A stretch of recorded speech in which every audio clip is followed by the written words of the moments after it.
আসসালামু আলাইকুম রহমতুল্লাহ। সবাই কেমন আছেন? আশা করি ভালো আছেন। ভালো থাকাটাই কামনা করছি মহান আল্লাহ তাআলার নিকট। আজ আমি আপনাদের সামনে জিনদের শক্তি সম্পর্কে কিছু কথা আলোচনা করব ইনশাআল্লাহ। আল্লাহ সুবহানাহু ওয়া তাআলা জিন জাতি সৃষ্টি করেছেন এবং জিন জাতিদেরকে আল্লাহ সুবহানাহু ওয়া তাআলা এমন শক্তি দিয়েছেন যে শক্তি মানুষের নেই।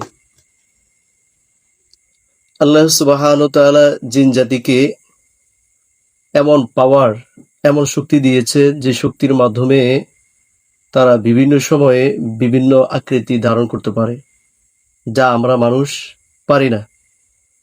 জিনেরা ইচ্ছে করলে মানুষের আকৃতি ধারণ করতে পারে।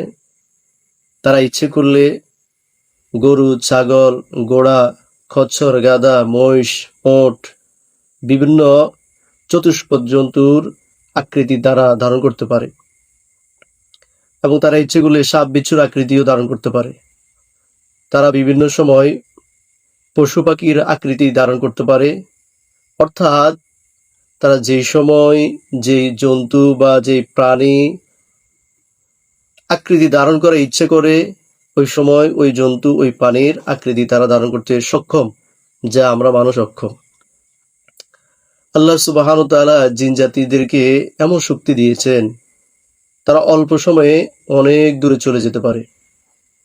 আল্লাহ সুবহানাহু ওয়া তাআলা তাদের মধ্যে এমন শক্তি দিয়েছেন, তারা মানুষের রক্তের সাথে চলাচল করতে পারে এবং তারা যদি চায় কোনো মানুষকে আক্রান্ত করে ফেলবে কোনো রোগে বা বেহুশ করে ফেলবে, এমন যদি তারা ইচ্ছে করে, তাহলে তারা মানুষের কাছে আসতে হয় না। মানুষের কাছে আসার প্রয়োজন হয় না। তারা ইচ্ছে করলে দূর থেকেও মানুষের ক্ষতি করতে পারে। তারা যদি ইচ্ছে করে তাহলে অনেক দূর থেকে মানুষের ব্রেনের উপর আক্রমণ করে মানুষকে বেহুশ করে দিতে পারে এবং দূর থেকে তারা যে কোনো প্রকারের মানুষের ক্ষতি সাধন করতে পারে, মানুষের ক্ষতি করতে পারে। রোগ ব্যাধির কারণে মানুষের শরীরে যেমন অস্বস্তি ভাব থাকে, আল্লাহ তাআলা যত রোগ সৃষ্টি করেছেন ওগুলোর কারণে মানুষ যত অশান্তি ভোগ করে, যত অশান্তির মধ্যে থাকে রোগের কারণে।